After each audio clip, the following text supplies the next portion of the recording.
Hope you're feeling alright. Hope you're feeling just good. I can make your night.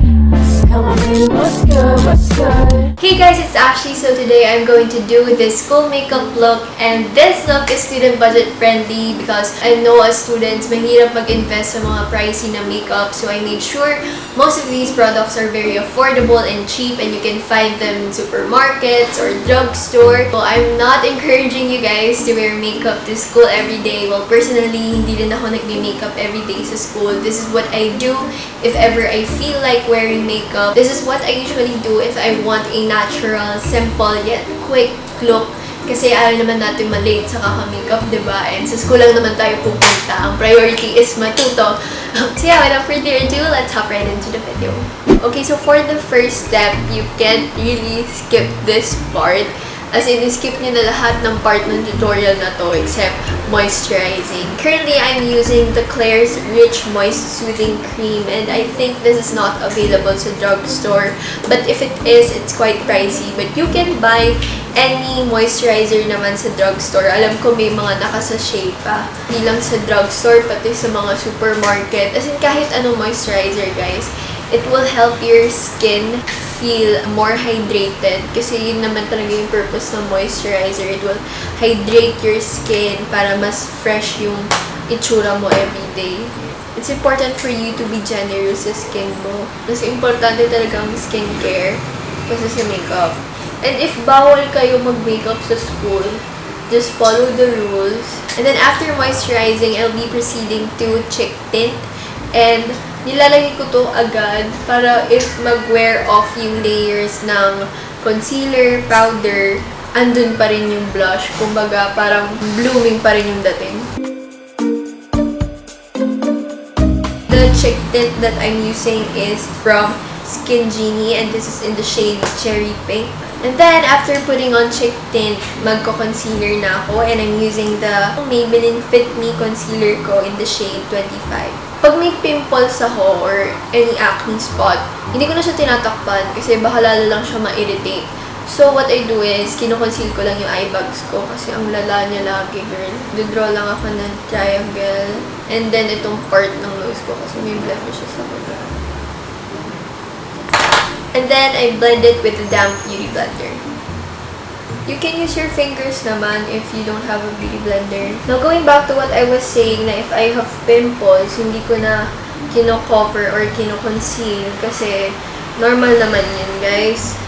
Kasi tendency nun, lalo lang ma-irritate. And lahat naman tayo students prone sa acne, sa kakapuyat, and stress. So, you don't really have to hide it.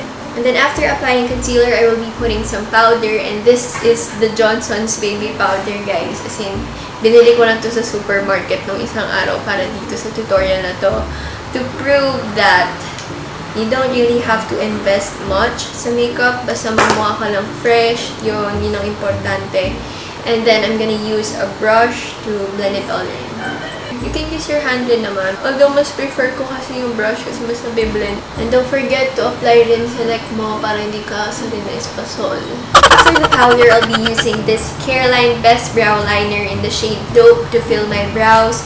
And guys, ang kilay natin pag nasa school, hindi naman kailangan on fleek siya. Although, it depends sa'yo. Pero huwag ka ma-pressure na gawing on fleek yan lagi. Now, what I do is I mimic the strands of my hair sa brows pag yung mga parts na kailangang i-fill, like this one. So, I brush it up first. And then, what I do is, I focus more on this part, yung sa dulo lang. Like, ito lang yung ilaline ko. The rest, parang i-fill ko lang. And then, I'll blend it. Okay, so after filling my brows, maglalagay ulit ako ng cheek tint for my blush. And applying cheek tint, magsasmile ka, tapos ilalagay mo sa apples ng cheeks mo, and then you blend it upwards. If ayaw mo gumamit ng cheek tint kasi nahirapan ka mag-blend, it's fine to use blush. Alam ko marami sa drugstore yung mga tigwa 150 na. From Maybelline ata yun, I don't know. So, after that, I'll be curling my lashes now. You can use any eyelash curler na meron ka dyan. And then, I'll be using this Maybelline Hypercurl Volume Express Waterproof.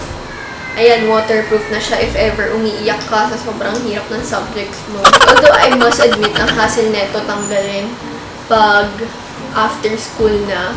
Kaya hindi ako araw-araw nagmamaskara if I just want to feel extra. Pero kasi, ang nangyayari dito, napapamukha niyang awake yung mata natin. By the way, I'm no makeup expert ha. Ito lang ginagawa ko lagi. See the difference pag naka-mascara? Diba? Parang mas awake talaga yung mata mo.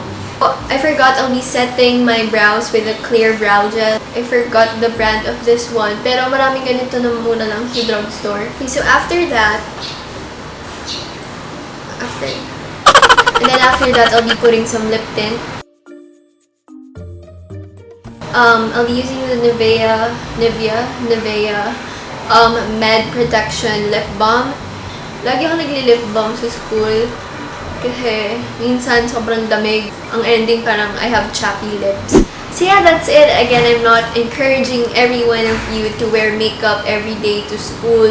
Actually, hindi naman rin ako nagme-makeup every day sa school. Wala, pag gusto ko lang magmukhang tao. Pero, alam mo yun, pare-parehas lang naman tayong haggard sa school. Ito lang yung pag nasa mood ka magmukhang fresh habang nag-aaral. It's alright as long as you're not breaking the rules and super simple lang naman neto. So yeah, that's about it for this video. I hope you guys enjoyed watching and thank you so much for sticking till the end. And please don't forget to comment down below your video suggestions. And don't worry, I told you guys that there will be a lot of back to school videos pa.